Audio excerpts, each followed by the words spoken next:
in my soul, in and out. Imagine surviving fame, fortune, and 4 decades of global stardom, only to be the last one left. Barry Gibb has lived a life that most musicians only dream of. Global fame, record-breaking success, and a catalog of timeless hits. Yet behind the shimmering curtain of pop stardom lies a story not of triumph alone, but of deep and enduring loss. Today, he stands as the last surviving Gibb brother, the final voice of the Bee Gees, carrying not just the legacy of the music they made, but the burden of memories, grief, and silence. Born in 1946 on the Isle of Man, Barry was the eldest of 5 children in a working-class family. Music wasn't just a passion, it was an escape. When the family moved from Manchester to Australia, chasing economic stability, Barry, along with his younger brothers Robin and Maurice, found a natural harmony that felt spiritual. A connection through music that required no explanation. By the age of 12, Barry was already writing songs, and by 15, he was leading the charge for his family's musical ambitions. In the early days, they performed anywhere they could, in cinemas, on sidewalks, in tiny radio studios, long before fame found them.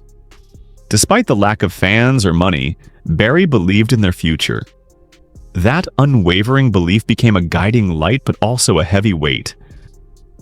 As the eldest, he shouldered the expectations of the entire family.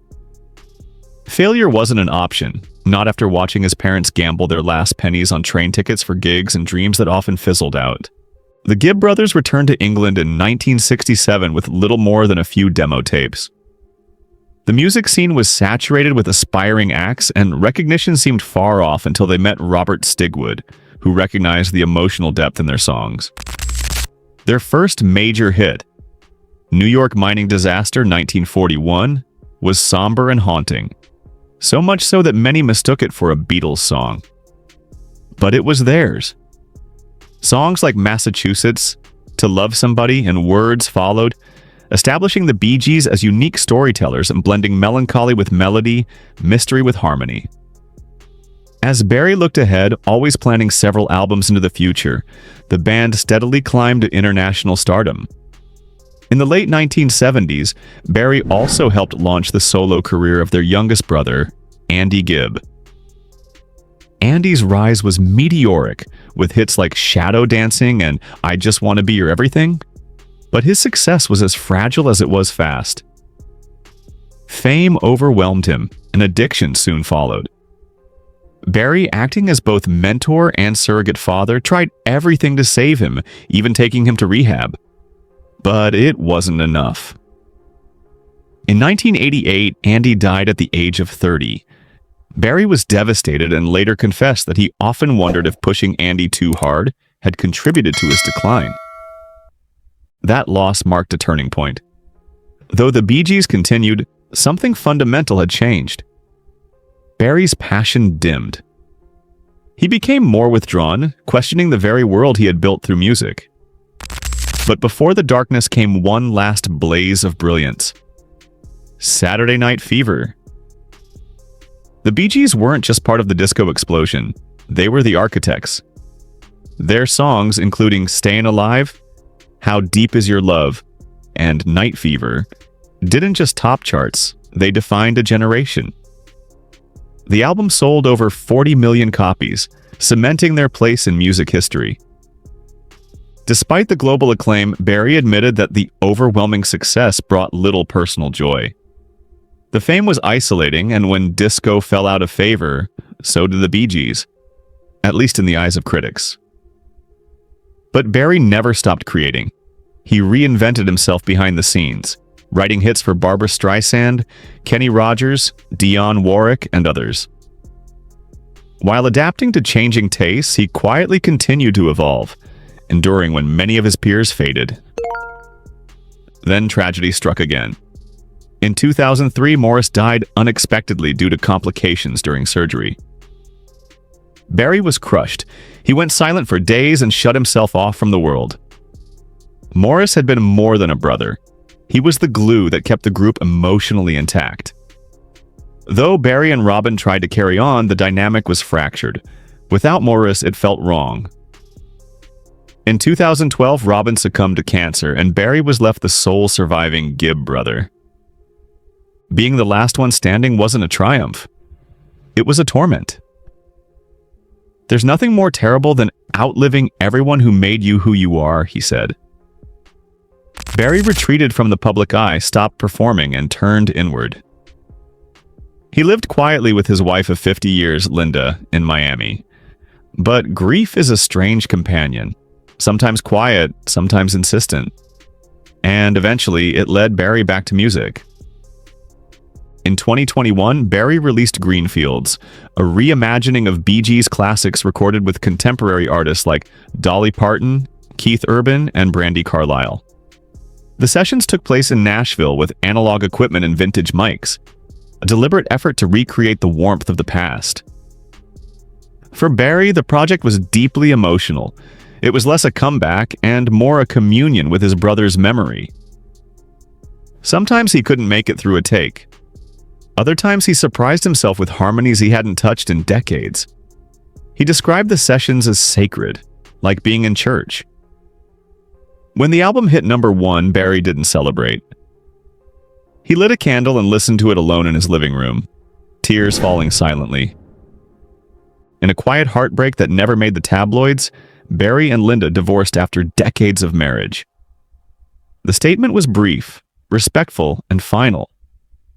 Still, Barry found the strength to sing again.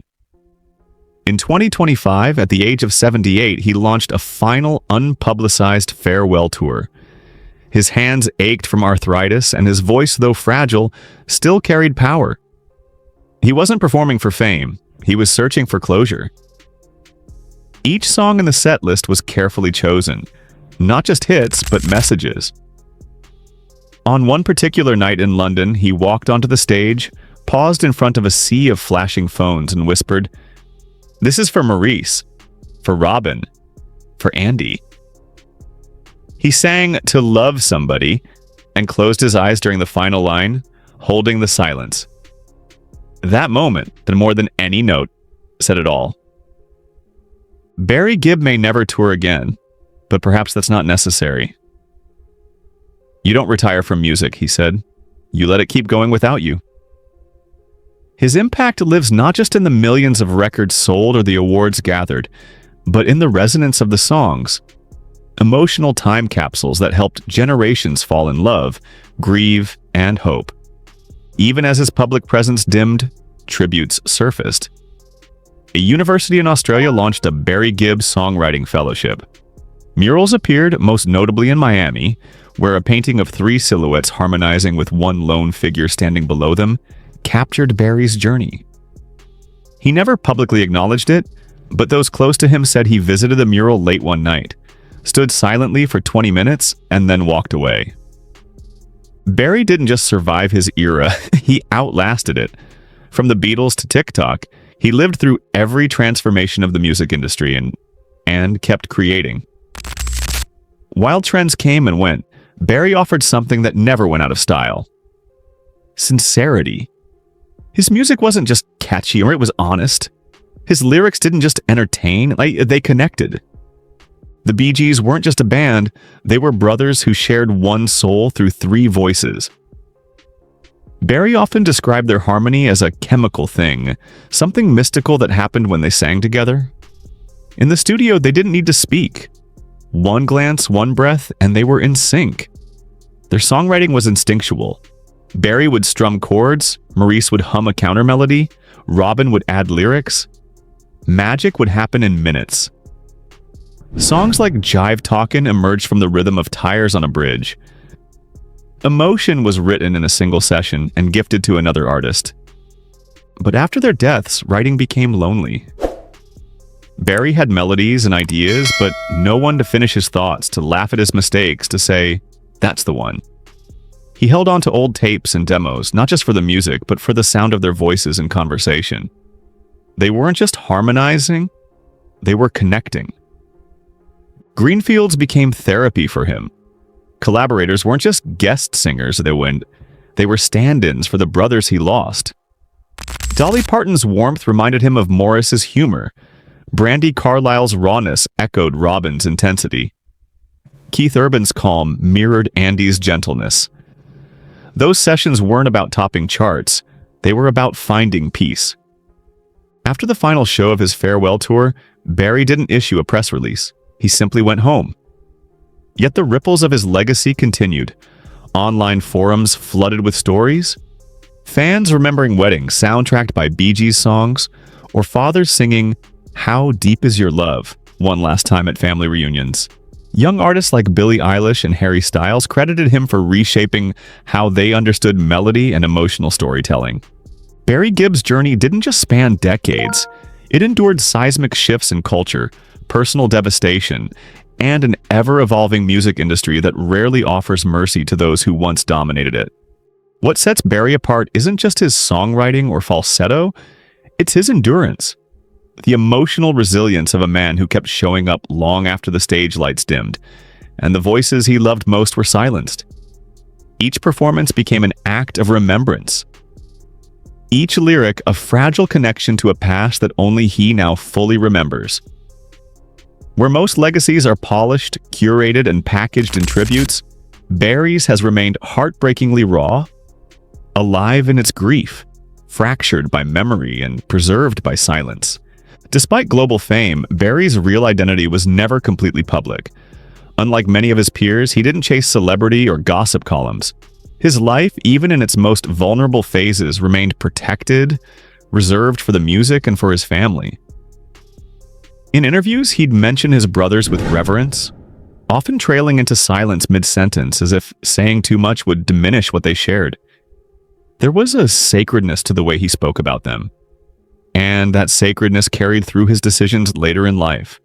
To record selectively, to perform rarely, to resist the temptation to recreate something that could never be replicated.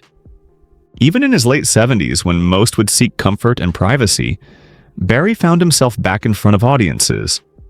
Not for fame, but for closure. His farewell tour wasn't about drawing a crowd, it was about whispering a goodbye into the same air that once echoed with three-part harmonies. On certain nights, when the weight of history seemed to lean a little heavier on his shoulders, he would simply stand on stage without singing, letting the silence speak. Those moments, rare and emotionally charged, left the audience with something more valuable than nostalgia. They gave a glimpse into what it means to keep going when the thing that made you whole is no longer there. Barry's health by then had started to betray him. His fingers, once so deft on the guitar, stiffened with arthritis.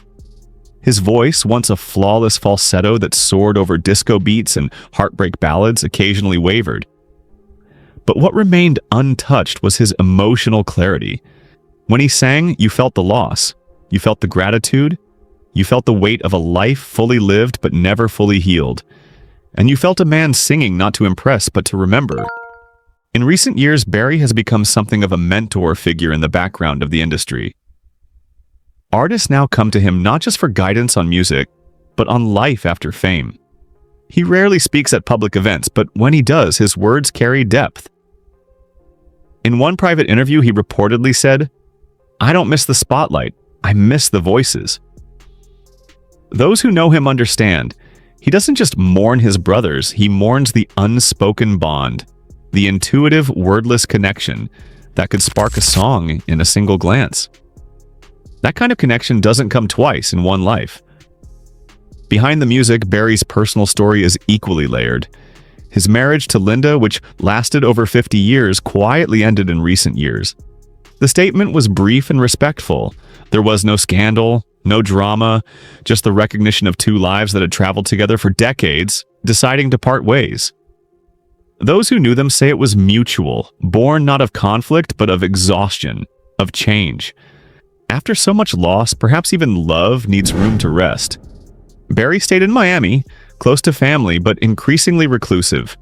His home, once filled with visiting musicians and collaborators, now became a sanctuary for reflection, solitude, and memory. He never stopped writing, though, not in the traditional sense. He no longer aimed for radio charts or streaming numbers. Instead, he scribbled notes in old journals, revisited unfinished demos, re-recorded songs in private. sometimes just humming into an old tape recorder. Friends say it was his way of staying close to the past, keeping the sound alive, even if no one else would ever hear it. And in those quiet moments, Barry found something more powerful than applause. He found presence. In 2021, with the release of Greenfields, Barry opened a rare window into his heart. Collaborating with country and folk artists was more than a musical decision. It was symbolic. These were voices grounded in storytelling, in roots, in emotional clarity. Each duet wasn't just a reimagining of a classic, it was a form of communion. With each harmonized verse, Barry was reaching for a presence long gone. And while he celebrated the project's success with humility, it was clear that the album wasn't made for the public. It was a love letter to what was lost, and perhaps, in its own way, a final one. Public reaction to the album and tour revealed a truth long overdue. Barry Gibb had finally been recognized not just as a member of the Bee Gees, but as one of the greatest songwriters of the modern era. His melodies, rich, haunting, timeless, had shaped more than just a moment. They had shaped moods, relationships, cultural milestones. For too long, the Bee Gees had been boxed into the disco stereotype, dismissed by critics who missed the nuance beneath the rhythm. But Barry's work proved that great songwriting transcends genre. It doesn't age, it evolves. There is also a deeper philosophical note to Barry's story, one about the cost of greatness. He achieved global success, sold millions of records, collaborated with icons, and yet, at the summit of it all, he stood alone. That loneliness wasn't just emotional, it was existential. To be the last living Gibb brother is to carry a legacy that once thrived through shared breath and brotherly banter. Now it lives only in memory and melody. And Barry, with quiet grace, has accepted that role, not as a burden, but as a final act of love. Perhaps this is why fans continue to flock to his work, not just for the music, but for the story. Because embedded in every harmony is a reminder that family can be art, that loss doesn't silence love, and that the human voice, weathered, cracked, aged, can still echo with a kind of truth that no instrument can replicate. Barry's later recordings feel less like songs and more like living documents, preserved in feeling rather than fidelity. In Australia, where the Bee Gees first gained traction, the establishment of the Barry Gibb Songwriting Fellowship marked a full-circle moment. What began in humble performances on street corners and TV studios had now become a beacon for future artists. The fellowship wasn't about honoring celebrity, it was about craft, about the ability to distill human emotion into melody, to take heartbreak and make it sing. Barry didn't attend the opening ceremony, but he sent a note. "May these songs be your beginning, not your end." It was vintage Barry, understated, powerful, and rooted in the belief that music could still matter. Then there was the mural in Miami. A street artist, anonymous at first, painted 3 silhouettes in harmony: Robin, Maurice, and Andy, and a single solitary figure standing just beneath them, head bowed. Barry never acknowledged it publicly, but those close to him confirmed he visited it one night, alone. He stood there, unmoving for 20 minutes, then turned and walked away. He didn't take a photo. He didn't call attention to himself, because that's not what Barry Gibb ever wanted. He wanted remembrance. He wanted harmony. His legacy, then, is not just in charts or awards or sold-out arenas. It's in what survives him. A generation of artists who now name him as a key influence.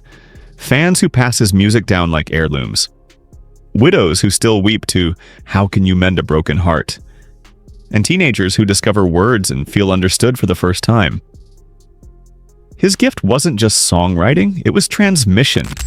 Of emotion, of memory, of loss, of love. As Barry steps away from public life, perhaps for good, what remains is not a vacuum but a vibration. A lingering note that refuses to fade. His story reminds us that music is not just performance, it's preservation. And sometimes the most powerful songs are the ones we whisper to the past, hoping someone out there is still listening. Because the truth is, Barry Gibb never truly sang alone. Every lyric carried the breath of his brothers. Every harmony contained their shadows, and every silence he held was filled with the sound of voices that once shaped the world. He didn't just keep the harmony alive, he became it. In the end, Barry Gibb's legacy is not just the sound he helped create, it's the silence he left behind. The quiet space where memory, loss, and love converge. His survival is not just a testament to resilience, but a reminder that even when harmony breaks, someone must carry the tune forward. Barry did that, not out of obligation, but out of devotion. He kept singing because someone had to. Someone had to remember. Someone had to grieve. Someone had to make sure the music, and the brothers behind it, were never truly gone. If this story moved you, share your thoughts in the comments. Which Bee Gees song shaped your life? Hit like, subscribe, and be here for our next deep dive into the hidden stories behind the legends we thought we knew.